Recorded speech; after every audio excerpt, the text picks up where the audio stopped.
Hello, good evening, and then on this Sunday, we are going to talk about family, marriage, and home life with children and everything, etc.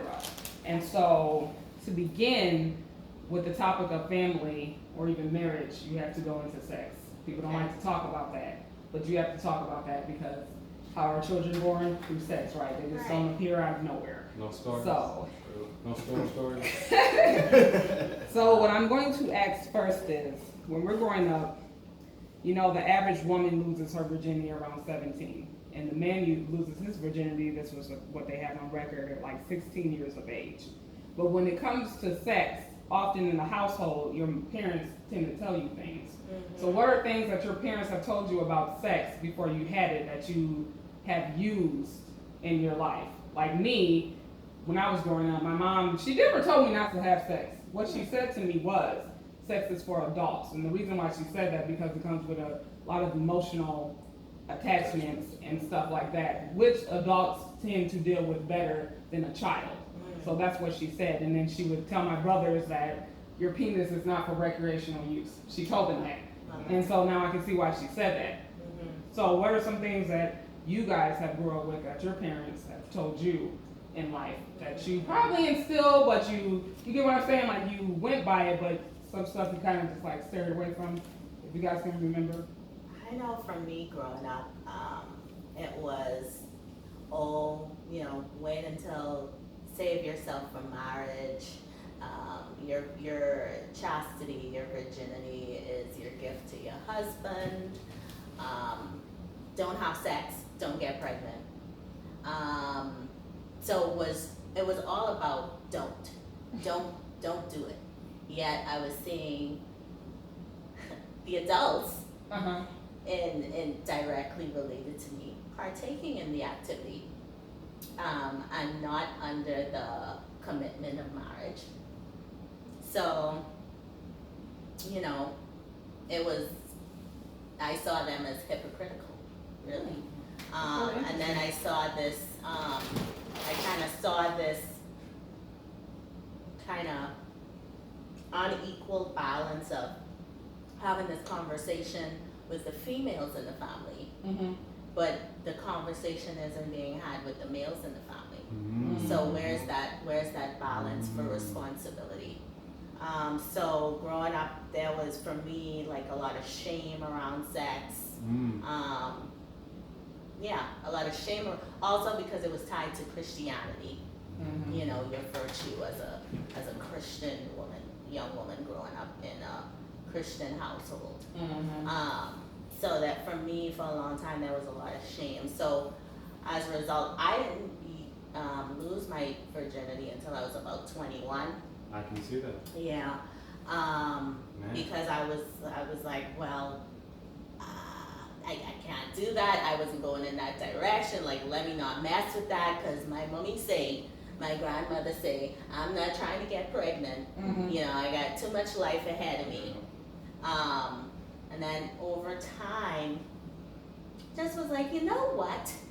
No, I don't subscribe to that anymore. I really don't. Like, let me live my life according to how I feel would give me joy, would give me peace. Because again, I just felt like the imbalance for what was said to males and the responsibility that they had as well.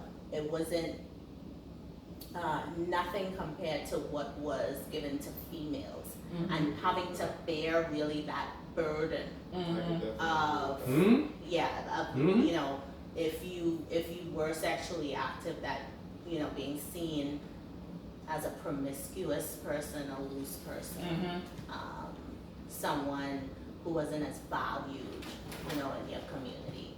And I was like, you know what, screw that shit, because none of y'all subscribe to that in the first fucking place, and y'all trying to come tell me how to live my life, and I don't see the benefits of what y'all was talking about anyway.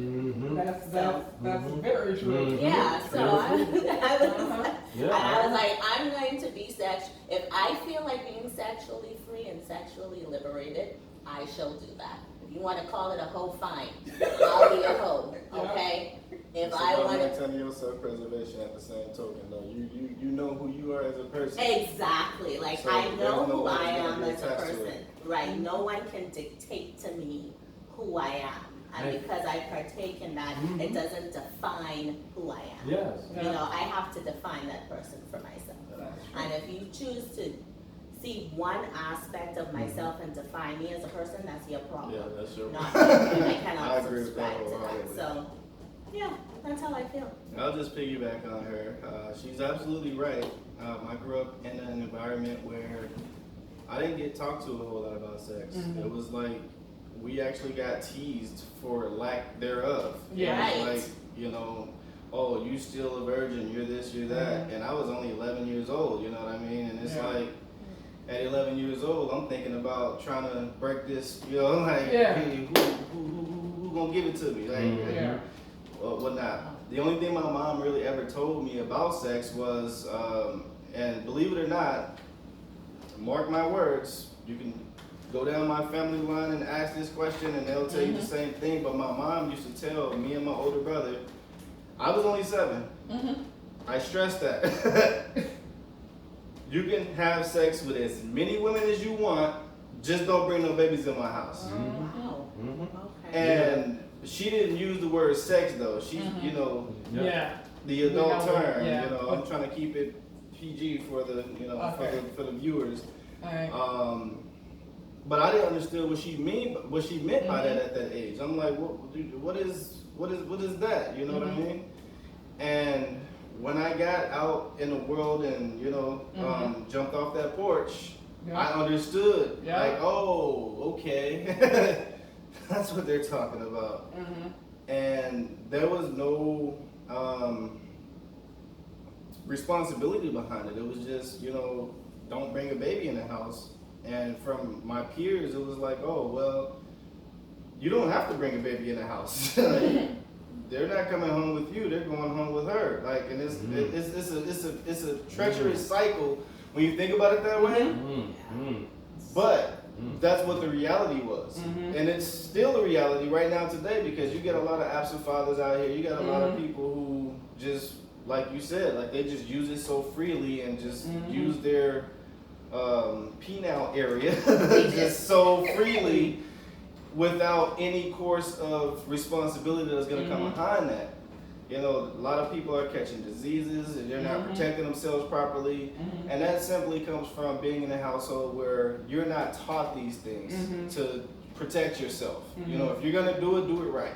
Yeah. Period. You know, and women, they have been taught those things where, you know, don't give like you said, don't give yourself away to some random individual, you know, to save it for marriage or, you know, all that stuff, which is, you know, quote unquote, the right way to teach a child. But at the same time, if you're going to teach one child, teach the other. Teach the other. Teach everybody that. Because we would have a better community, a better family value about how we go about, like, it's so many dynamics behind that. I'm going to pass it on over to my man here. How's it going? I'm Charisma Tycoon. I am married. I'm actually poly marriage, and I have children. So yes. I find it, for me, I have some in and outs on both y'all's lives, but I have to set the tone for mine to kind of understand. Like, my family is like scholars, and they're just straight up heathens, and just okay, put it out there like that. And they would teach construct of morality, cause and effect, just overall. You know what I'm saying? Not everybody's going to agree with who you are and what you choose to do, including me. I'm not. So that was just, they gave me a reality, like, wow. You know what I'm saying? So it's to say that your choices are your own, and from those, don't expect a reaction of this from everyone. So with that being said, for me, sexuality was, when you're ready to participate, you come talk to us. We're not gonna hide nothing from you. So I grew up with sex and everything about life in general. It's just open topic, and I seen it firsthand, like a movie, boy, popcorn, all of it, just, all of it. done it all like Sean Love, really.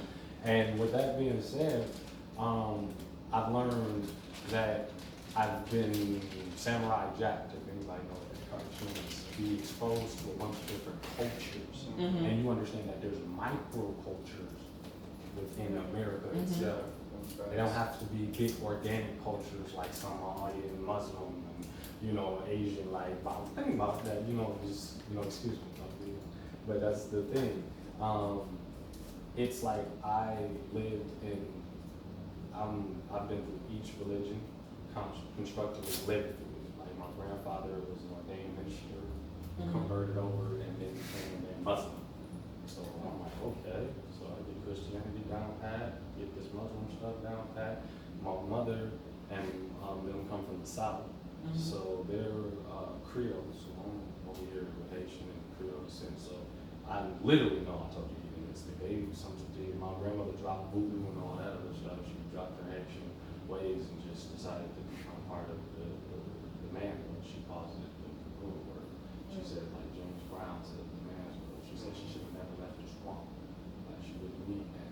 Because she said in life down there it was much more simple, and everything that was yours is because you know how to do it. So you see my grandmother, that's how they teach me life. So for me with sex, it was wide open. Like 6 years old, I already was in my dad's movie mags and looking at the body of a woman that was already asphyxiated. I thought it was beautiful. I was like, hey, I'm talking about a true story. I was so fixated and constructively glorified by it that I thought I should go to school and share it with my buddies. I was like, look, this is dope, ain't it? And teacher was like, yo, and my dad was like, he's a boy, and he's like, he loves women, is it really that? He's like, I can deal with it. But it was like, you know, he was like, we gotta have a conversation, and we gotta have a talk. But it was dope because my dad felt like me naturally. He was like, I didn't have to worry about you objectifying women naturally. Okay, so now when we have, you know, a child dealing with y'all, you know, being taught how to deal with sex when you're younger, we're gonna skip to like 20. I think like 21 to like, are we all over the age of 30? Yes. Okay, so when you're in your 20s, I'll say I'll give it 20s, you start going on dates because you start getting a job and you start really taking care of yourself and be like, oh, I can afford to go on a date, I see, you know, so you get into that. So when we talk about morals, we start looking at, you know, you could be a loose 20-year-old or you can be a conservative 20-year-old. I don't know how old you guys were, but at some point you start going through different partners, but there's a certain age within your 20s. I gave myself till I was like 25 till I started seeking what I wanted in a partner. So what age did you guys start seeking what you wanted in a partner with morals? And you define your own morals in someone. So if you guys can elaborate on that, if you get what I'm saying. Anyone can go first, it doesn't matter. When you talk about what age you started looking for those things, I can honestly say I was about 17. Okay. About 17. I moved to Minnesota when I was 19. And at the age of 17, I was literally ready to lay everything down and get married. You know, I had my partner and I was getting ready to propose to her. Like I had it all sweet and soft music playing with flowers and dinner and candlelights and all that stuff. It was very romantic, and she stopped me from proposing to her. And she basically told me, "You're not ready for this." She was older than I was, you know, and we loved each other, but she understood. And as I got older, I understood. She was right. I wasn't ready for that. You know what I mean? Like I had worked a job since I was about 14. I got my first job at 14. So I was already going on dates and doing, you know, the walks in the mall and buying, you know, just splurging all my little paychecks on my girl or whatever. All, you know, all the little stuff that didn't matter, you know? And when I really actually took the time to understand what it was more in the sense of morality, where I wanted to be with another individual for the rest of my life, it had to be about 25. You know, I got to the age of 25 and I started to slow down and put things together and say, you know what, if me and this person is not on the same accord, if we're not aiming for the same goals in life, you know, I don't care who you are. It's like, you know, if you are who you are, I respect you. Either I'm gonna agree with you or I'm gonna disagree with you, and we can part ways and end on a happy note type of thing. But at the same time, if we're together and you know, and we have these emotional ties to one another, that's a tough conversation to have with that person, because you never know how it can go, and you don't, as a good person, you don't want to offend anyone, or you don't want to make someone feel like they're not good enough. You know what I mean? It's just, you have to be able to elaborate what it is that you want for your future. So at 25, I realized that, and I had a lot of partners during that time seeking what it is that I was looking for. I mean, if you will, like, you know, if I met someone and we got emotionally attached in some way or another, at some point I had a conversation with them. You know, what do you want? You know what I mean? What do you want in the next 10 years? You know, what do you want in the next 5 years, to be more direct? You know what I mean? In the next 5 years. And if it's nowhere near marriage, family, household, building growth, you know, all those things that I think marriage and family life should be, then I'm gonna step back and say, you know what, I'm not here to change your mind about the way you want to live your life. That's not my job. You know, it would be nice if it was that easy, but that would cause a conflict. You know what I mean? Like, oh, you're trying to control this, you're trying to, you know, be a dictator, and I'm the last person who want to be a dictator, because I do not, hate is a strong word, so I do not like a dictatorship type person to try to control every aspect of everything, and it's, you know, it's a major turnoff, to be honest. Like, but I eventually got married, and the person that I got married to played that role all up until she got what she wanted out of me. And that sent me into a very deep depression, because I spent years and years of searching for this soulmate that I thought I had found. And I laid everything else that I had going on down on the line. Like, I've never had a criminal case or anything like that. And I sacrificed my clean slate of a record for the sake of my family, or which I thought was my family. For a person to say, you shouldn't have put all your eggs in one basket. We got married. Like, we got married. Had I not put all my eggs in that basket, I had no business getting married. You know what I mean? Like, and that person had no business. Right. And that's where my depression and all of that stuff came into, because it was like, you know what? You're absolutely right. Like, that's all I can really say was, you're absolutely right. I was the fool, because I didn't pick up on those red flags, you know, throughout. I was just so infatuated by what we had and the things that you were telling me, and not really paying attention to who you are actually as a person. And it smacked me dead in the face, and I woke up one day and said, I got you know. But do you think it was that way, or did it think like it got a bit too serious for her? No, it was definitely that way. It started originally that way? It was definitely that way. Because here's the thing, we had conversations, like, before her I had 3 children, and I had always liked her or whatnot.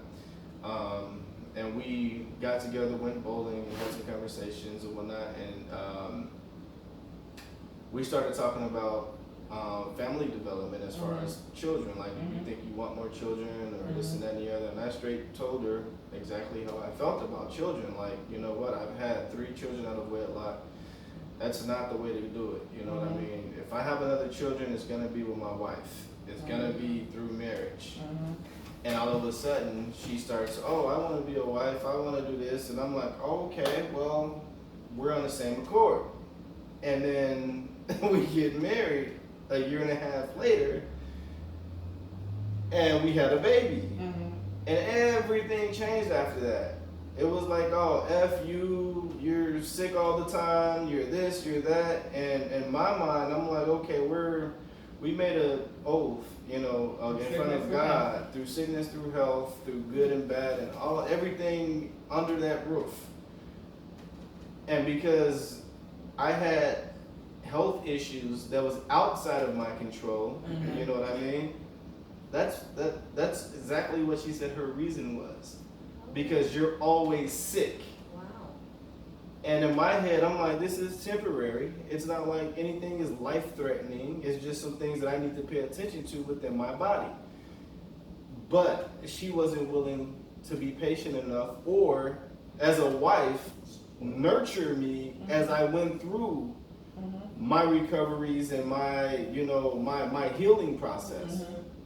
So that drew me into a very deep depression. You know me personally, I was depressed for a really long time, and I'm glad to say I'm out of it. You know, I've woke up and I've stepped into a stage of acceptance. You know what I mean? It's just accept what happened and just accept, you know, just move on. You know what I mean? Yeah. And that's where I'm at.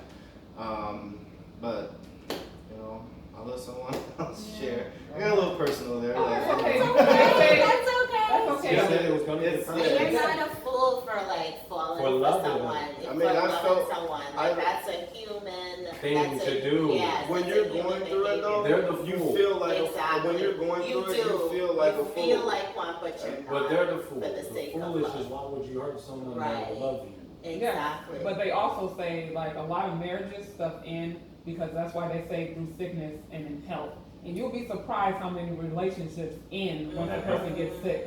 Like you can ask this question. I watched on Channel 5 News. This man went with his wife. They were married 20 years, Yeah. and he was 38. And you know those little balls that kids jump into? Right. He jumped into it, you know, just having fun. You can't do a lot of stuff when you're older like Yeah. that. And so he jumped in. He ended up paralyzed from the waist down. It took that woman 2 weeks to get rid of him, throw him in a nursing home, never went to go see him, was married to somebody else. So you'll be surprised.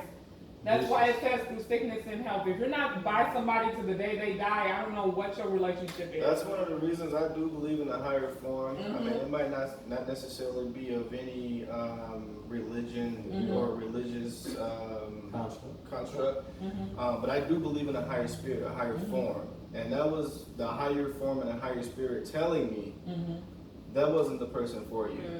Wake your black tail up and just move on. That was a life lesson for you. Yep. That's And what it is. just It's a Yeah, lesson. that's a good It's a perception. lesson. That's right. I mean, to piggyback what he said with marriage, see, that is where, again, you can beg to differ. See, you have this general population of people who are religiously unanimous across, you know, a ratio, statistically in a sense. But me, culturally, I would be like, well, being an American in a construct of Catholic or Christian division, they would not consider me married, so to them I would be heathen. Everything that I do is bastardized with them. But where I'm from, culturally, you know, I practice what I do culturally like any other person. Just because you forcefully make me identify as an African American doesn't mean I have to culturally predicate this. Also predicated the culture that you already have constructed for me to put on anyways. So, because we all know that in our history, we came from different cultures in slavery anyways, you know what I'm saying? So, it already for me marriagely, I'm married where I'm from. Even if I have to devote into the same thing, sickness, health, whatever it is, just the vows of expression are different, the customs are expression different. No different than if you that like Americans saying, well, you're from India, even though you're married in India, I don't respect your marriage. Yeah. What? Or if you're Chinese or whatever, because you didn't tux and Victorian, because you didn't Christianize people. Like, I don't respect your marriage because it wasn't done in my cultural expression. So it makes it hard for me to even tell people like, yeah, I'm married. And it's like, well, are you? And I was like, why do I have to divulge? I said, I'm. So what your belief of marriage should be well, If I say I'm married, why do you need to know ask my symbolism? then that's my custom. Mhm. You know, I don't see no rig. Well, the Indians and stuff like that, all the people have different marital customs across the world. Mhm. Some people tag other people's markings, plates, tea, rings, all over expression of marital, and customs and rituals and stuff like that. Mhm. So for me, that was very diversified, and I was able to, in my opinion, when my parents choose, it was kind of like, well, here, choose one of these. I would prefer you to choose that one, but you can choose each and every single one of those, and whichever fits for you better, go on ahead with that one. You know what I'm saying? Especially because they also were participating in what they were doing. So I had to make rhyme to reason to what I seen the behaviors of these individuals, and this is my basis of what I think people may act like in the world. For them to be very much a part of the world too, while they're doing it. So when I stepped outside the household, it was kind of like,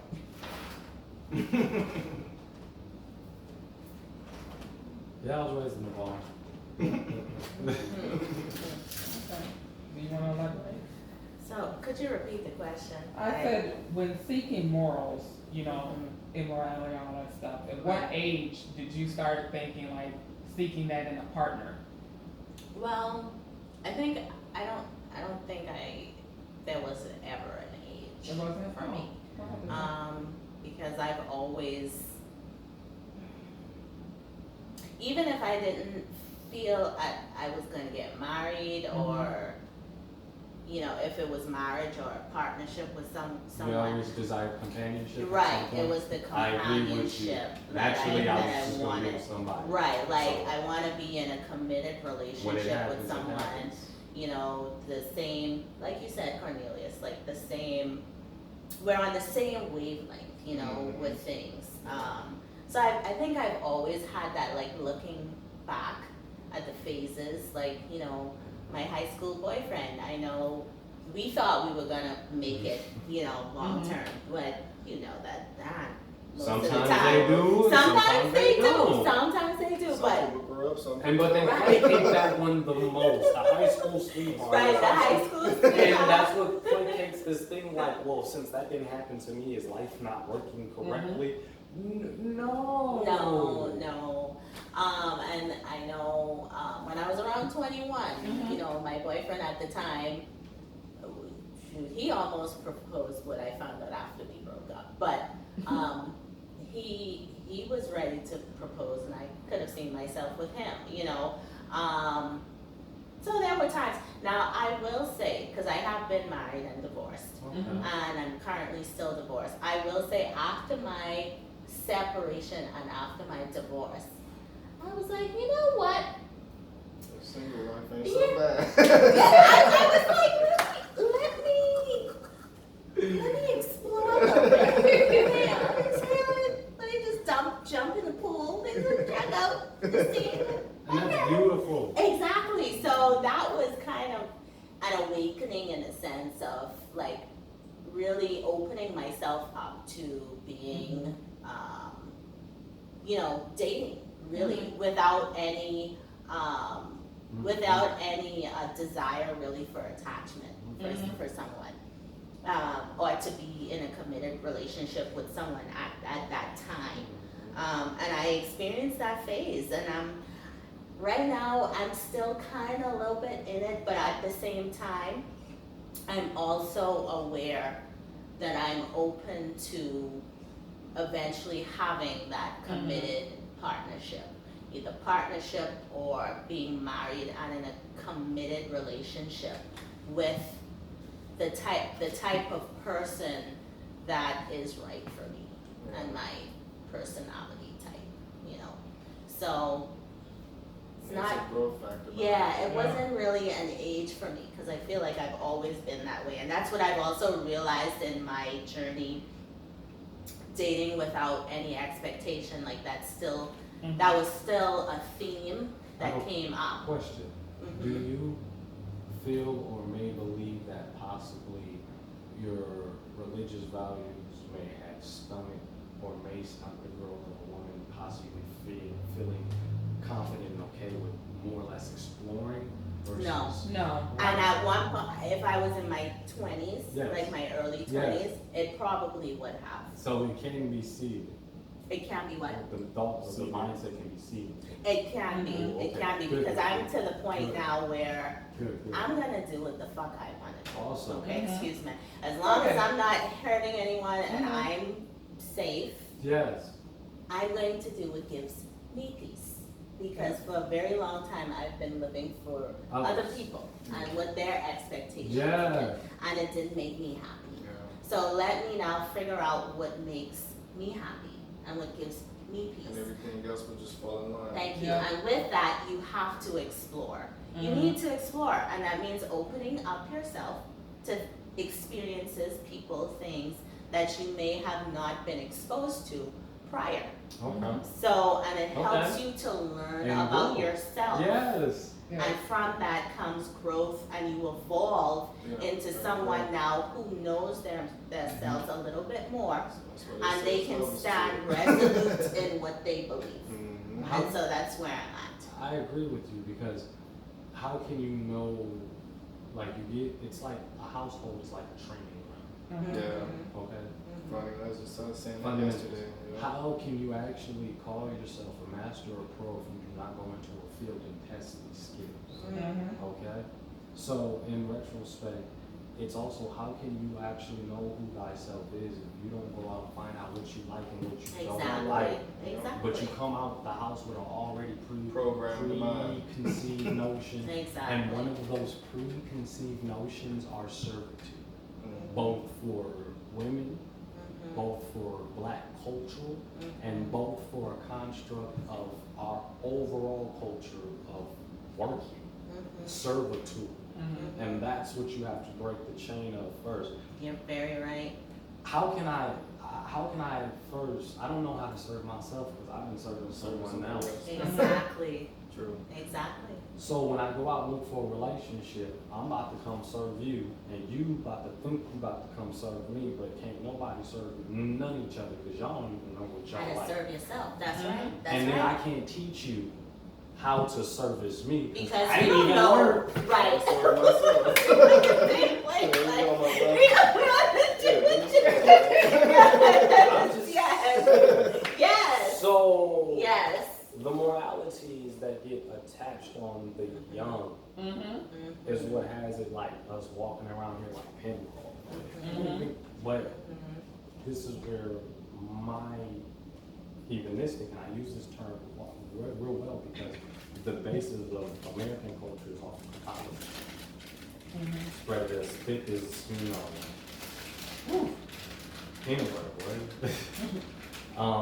So, and Catholicism is anything that has to do with baptism and Lutheran and all that other type of stuff like that. You know what I'm saying? Even Muslim, Islam, Judaism, they're all in the same kind of sect of agreements but disagreements. Yeah. Mhm. That's Uh-huh. crazy, that's funny. But when you live outside of that construct of their cultural agreements, then defaultly you're a heathen. Mhm. Yeah. Yeah. Universally, Yeah. everybody is a heathen to another culture. They don't think like I think. They don't believe in what I believe in. So. But down to it, if you look at all the different cultures, they all believe in the same thing, it's just rolling in different Right. concepts. Exactly. And they argue about the all the subject. to the That's same right. thing. That's Yeah, right. they're all When the related. overhead is, they believe in the Same thing. Same thing. It's all the same structure. Just like all you the way said, down. overhead sunset, but I think the purples look better. No, it's the red. Nah, You know, so bruh, that's funny, bro. it's because that gray part right between that the, is both so- of them. That is so funny. And Abdul said, but it's a sunset. It's None still of a this would sunset. exist if they didn't. Shut up, bro. It's still all this Just is shut coming up from and something. just go. Enjoy what you perceive. So my next question, so we get into the topic of sex, is sex and depression, which you touched on that. So sex and depression really go hand in hand. Like you can be exploring and be sleeping with 15, 16 people a night Depressed. Yeah. and not knowing that you have a depression problem. And there are people that don't have sex and have depression. That's and that's right, something yeah. that's not really touched on. I know some people that have been molested and they have problems with having sex.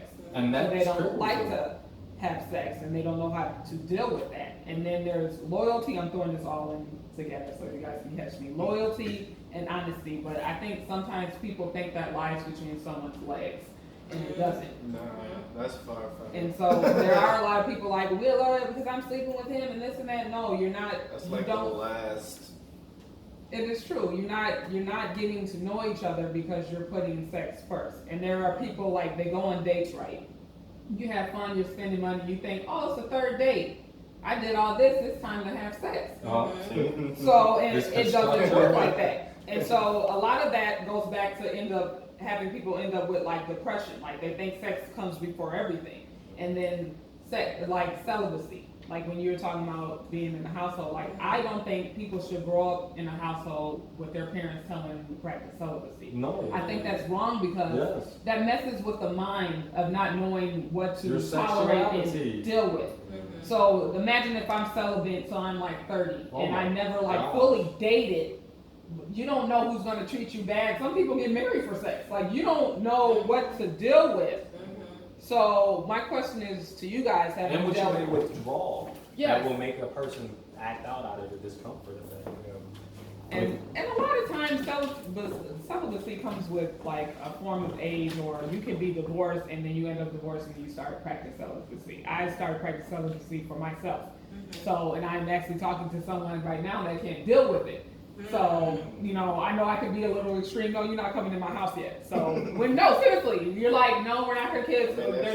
There's no oral, there's none of that. So, when that gets through your head, then you can come up in here. You're probably gonna be watching it. Yeah, you heard that. Anyway.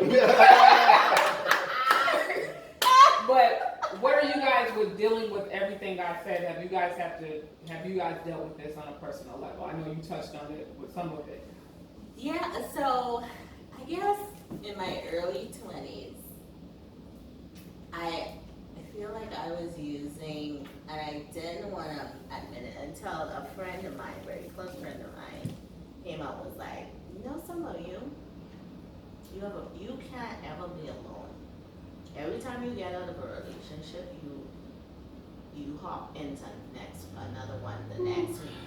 Heard that before. Yeah, and I was like, it really, I remember that hitting my core, and I could not face myself because I was like, you know what? He is right. He is right. And then I had to really self-reflect and look at myself like, why do you feel you can't be alone? Right. And really ask those questions. Why does this have to define you? Exactly. Do you feel like Empty. you're worthy of love because someone is attracted to you? And I had to deal with those issues. And I think also in my dating experience now, or women, I guess, I don't know where I'm at dating wise, but just the whole dating, like after I was divorced, like I started on this high and then it's like, you just finding yourself with the same, or the cluster, the majority just seem to be out for physicality, like Think about it like sex. this, like in the workforce. You're home, like a workforce. They get you back there and you do all this training. Boy, you do all they got you listening to all the modules. Hey, welcome lectures, to, and then you get into this mug and it is nothing like it. But you gotta flex. You push buttons. I'm gonna show you along the way. You learn fast? You know what I'm saying? You ain't supposed to do it this way, but this is how I do it. Hey, I know you have never done this. I know they got you in furniture, but can you help over here in the freezer? I don't know nothing about the I freezer. need to put the furniture over here and make sure they're skewed, and I'm still trying to figure that out. So what happens is you got all of this McDonald's fresh, clean cut visor with that new crease mentality and training, and you went out into the workforce and it's nothing like what they thought you prepared you for. And now you have to relearn and unlearn and question and say what is applicable and what isn't applicable now. And then it's like it is all applicable, just not in the way that you thought it was going to work out. it works out in. Yeah. different stages. It's not that it doesn't work out at all. It's just like it didn't work out, but you just like, okay, then do this, do this, do this. It's kind of like, nah, you kind of gotta wait for it, baby. When it's like this, then you go ahead and catch it now. And then now you do it like this. And don't just, oh, okay, I set it up now. My building there come. Yeah, I think a lot of that. My dad, he was a really good friend with my dad. He was involved with a woman. She put a lot of meat on my head as far as that goes. She told me something where she sat and analyzed me and whatnot, and she said, you know what, I like you. You have great intentions. You have, you know, all the right things and all the right mindsets and everything. But here's your fault. Like, and I appreciate the criticism when someone points out a fault. You know, because it only makes me better, it makes me stronger. And it was right on point. She said, this is after I had my first son. She said, you have a basket without a bottom in it, right? And you're trying to knit this bottom, you know, you're knitting it, but as you're knitting it, you're dropping more and more things in it. You know what I mean? So you have the right heart, you have the right mindset, you know, you're doing everything that is good for another person, but you're widening your load, and that bottom is gonna fall out because it has not been fully structured. You haven't sealed that bottom, so you're not gonna be able to hold on to anything because it's all gonna fall out. And throughout life, as things, I started losing things, you know, losing people and just, you know, becoming more and more depressed about stuff because I'm one that hates to lose, you know, in general. Like, I just don't like losing people. I don't like losing things, especially if I work my tail off for it. Like, I want to hold on and preserve all my things. So when that bottom falls out, it's like, okay, now I'm back at the bottom and I'm staring down this bottomless pit, you know what I mean? Because there's nothing there. I mean, it's literally nothing there. Nobody's around, no one to talk to, nobody to vent to, it's just treacherous. I used to, you know, get on topic of your discussion. I use sex as a tool to relieve me from those thoughts. Like, if I'm releasing this energy, I feel a little better, at least for the moment, you know what I mean? And once that feeling of greatness goes away, it's like, okay, it's time to go again.